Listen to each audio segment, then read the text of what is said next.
नमस्कार. स्वाभिमानी TV news चॅनलच्या बातमीपत्रात आपलं स्वागत.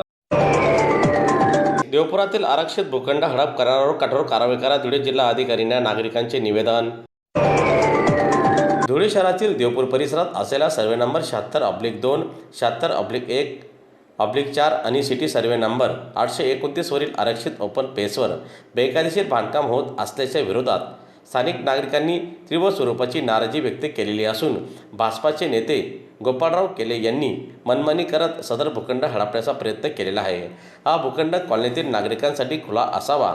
तसेच या ठिकाणी मनपाने चिल्ड्रन डेव्हलपमेंट पार्क उभारण्याचा निर्णय घेतलेला होता. मात्र संबंधित भूखंडाच्या फेरफार नोंदी महसूल विभागात यांनी करून घेतल्याने सदर घटनेची सखोल चौकशी करून संबंधितांवर कठोर कारवाई करण्यात यावी अशी मागणी देवपुरातील नागरिकांनी केलेली असून त्या संदर्भात आज धुळे जिल्हा अधिकाऱ्यांना निवेदन देण्यात आले. 76/1/76/2 मधील श्री गोपाळ केले यांनी आरक्षण भूखंडावर जे नाव लावलेलं आहे ते बेकायदेशीरपणे नाव लावलेलं आहे.